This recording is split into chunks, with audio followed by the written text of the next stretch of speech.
मेरा पूरी तरह ये भरोसा है कि मैनपुरी के जो लोग हैं, जो क्षेत्र है, वो अपना मन बना चुके हैं।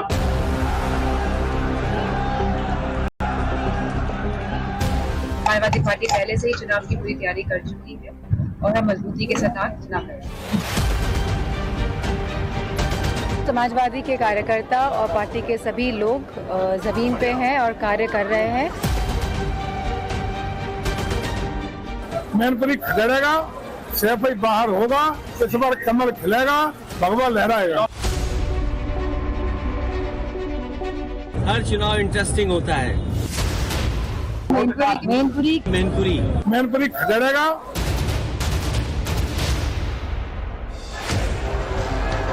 समाजवादी पार्टी के सुप्रीमो अखिलेश यादव पूरे यूपी में घूम घूम कर सियासी बिसात बिछा रहे हैं।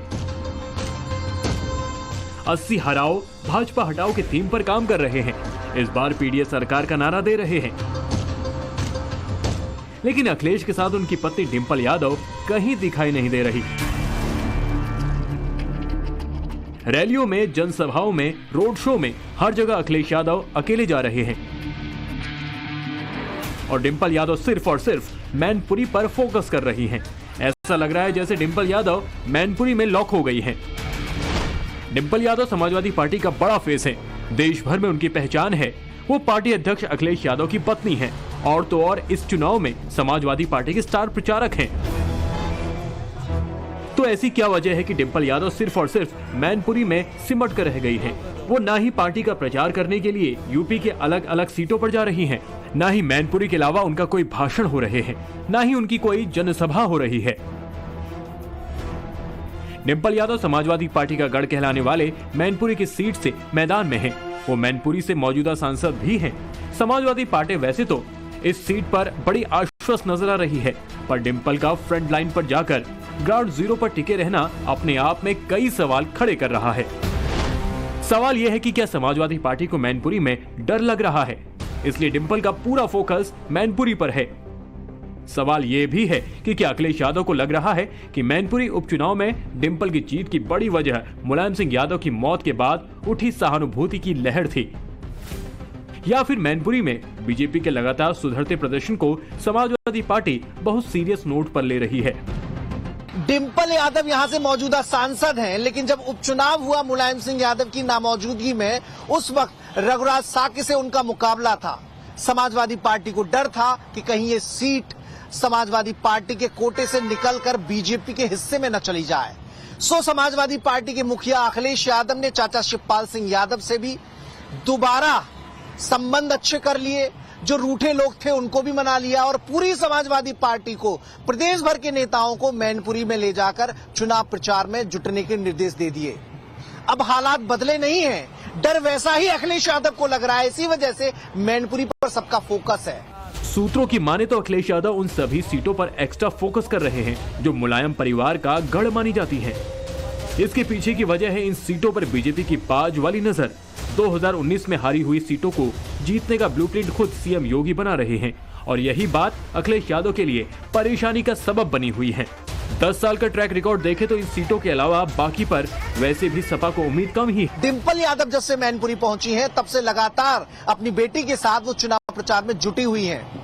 तेज प्रताप यादव को भी कहा गया है कि मैनपुरी के चप्पे चप्पे में मौजूद अपनी पार्टी के वोटर्स तक वो पहुंचे और जीत का मार्जिन शानदार रहे, इसका बंदोबस्त करें।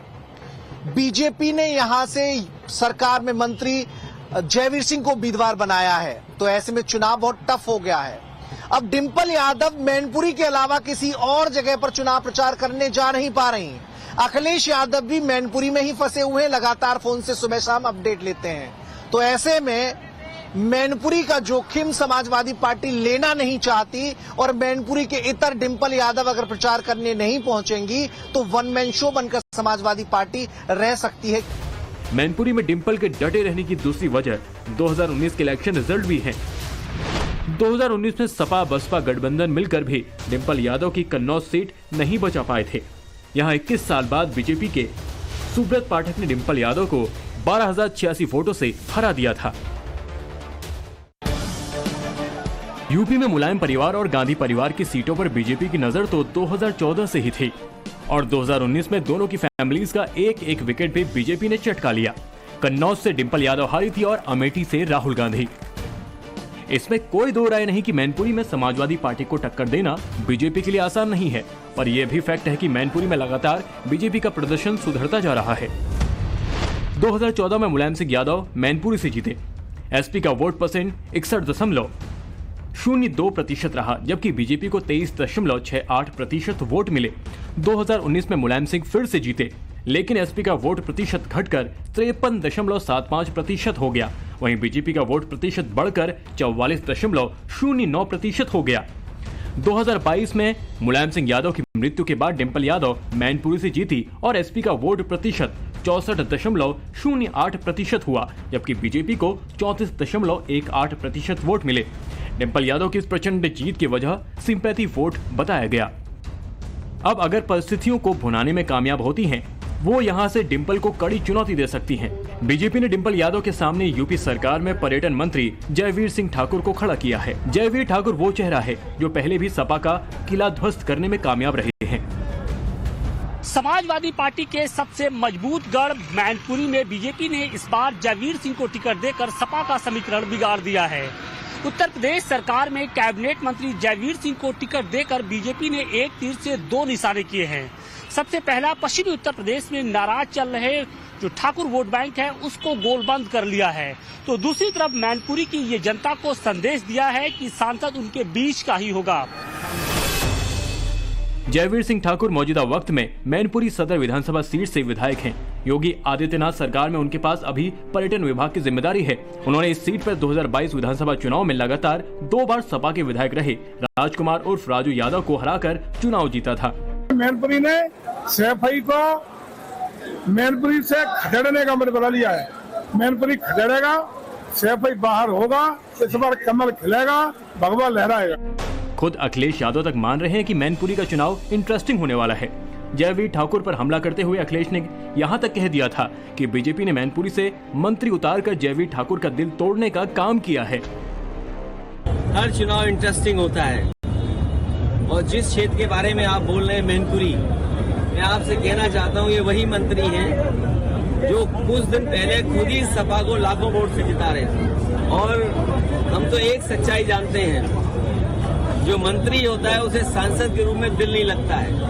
पता नहीं बीजेपी के लोगों ने क्यों उनको दिल का तोड़ने का काम किया है, और हो सकता है वो उन्हें इसलिए चुनाव लड़ाया जा रहा हो कि बाद में कुछ और बड़ा पद मिले उन्हें।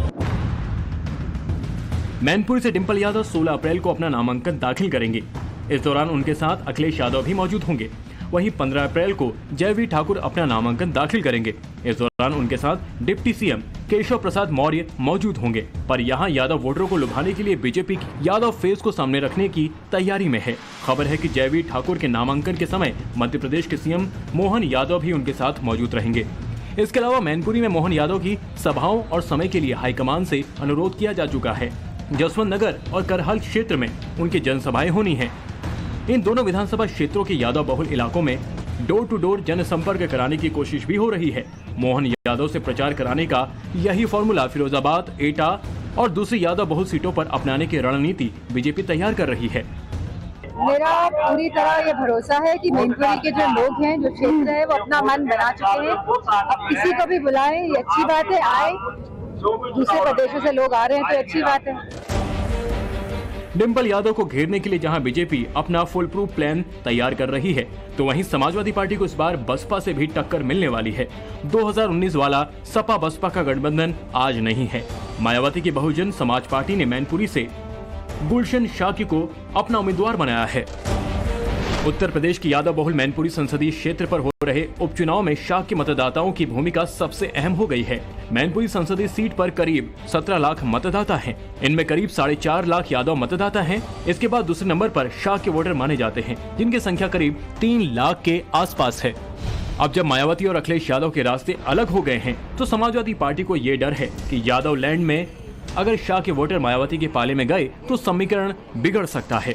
ये सारा गुणा गणित जिन वोटरों को सेट करने के लिए किया जा रहा है, उनका पलड़ा अभी भी अपनी डिंपल भाभी की तरफ ही है। मैनपुरी की जनता ये भी मान रही है कि बीजेपी ने मैनपुरी से आज तक का अपना सबसे मजबूत कैंडिडेट उतारा है। तो निश्चित रूप से चुनाव में संघर्ष है और ये कह देना बहुत जल्दबाजी होगी कि डिम्पल जी फाइट बिल्कुल लड़ाई में इन लोगों ने यादवों में ऐसी गुटबंदी पैदा की है जिसकी वजह से यादव निश्चित रूप से विभाजित होगा। क्या डिम्पल यादव को उपचुनाव जो हुए थे उसमें सहानुभूति का वोट? अरे 100% सहानुभूति का वोट मिला था कि यहाँ पे मैनपुरी का जो माहौल है, जो जाति हिसाब से डिम्पल यादव यहाँ से चुनाव जीतेंगी और अच्छे मतों से जीतेंगी। हाँ, भाजपा ने जिस हिसाब से अभी तक का देखा जाए 96 से लेके अभी तक सबसे मजबूत उम्मीदवार के रूप में जयवीर सिंह को उतारा जरूर है, लेकिन कहीं ना कहीं भारतीय जनता पार्टी भितरघात का शिकार होगी। सहानुभूति का तो वोट मिला था, बट उनकी जीत तो यहाँ से गढ़ रहा है, यहाँ से बिल्कुल पक्की जीत रहेगी समाजवादी पार्टी। नेताजी की धरती है और नेताजी के नाम से फिर वोट मिलेगा, उतना ही वोट मिलेगा, उससे ज्यादा भी मिल सकता है, लेकिन हमारी डिम्पल भाभी कम से कम 3.5 लाख वोटों से जीतेंगी। बहुत बम्पर जीत होगी और जितने भी विकास कार्य किए हैं वो समाजवादी पार्टी ने किए। उस वक्त सहानुभूति का मिला था, इस वक्त विकास के ऊपर मिलेगा। देखिए, डिम्पल यादव जी 100% जीत कर आएंगे और थोड़े बहुत मतों से नहीं जीत कर आएंगे। इस बार कम से कम 4 लाख से ऊपर उनकी जीत जाएगी। समाजवादी पार्टी की मैनपुरी से स्ट्रेंथ कितनी है ये तो 28 सालों से दिखाई ही दे रहा है, पर यह भी कहा नहीं जा सकता कि डिम्पल को कड़ी फाइट नहीं मिलेगी या वो 2022 की तरह ही वोट बटोर कर अपने खेमे में ला पाएंगी। मैनपुरी में पहले कयास लगे कि टक्कर यादव परिवार की बड़ी बहू और छोटी बहू में होने वाली है। खूब खबरें आई, हेडलाइन बनी, लेकिन जयवीर ठाकुर को मैदान में उतारकर बीजेपी ने इन कयासों पर पूर्ण विराम लगा दिया। अब इस हाई प्रोफाइल सीट में जनता किसके पक्ष में फैसला सुनाएगी ये तो 4 जून को ही पता लगेगा। लखनऊ से मनीष यादव और वाराणसी से आशुतोष सिंह के साथ ब्यूरो रिपोर्ट, टाइम्स नाउ नव भारत।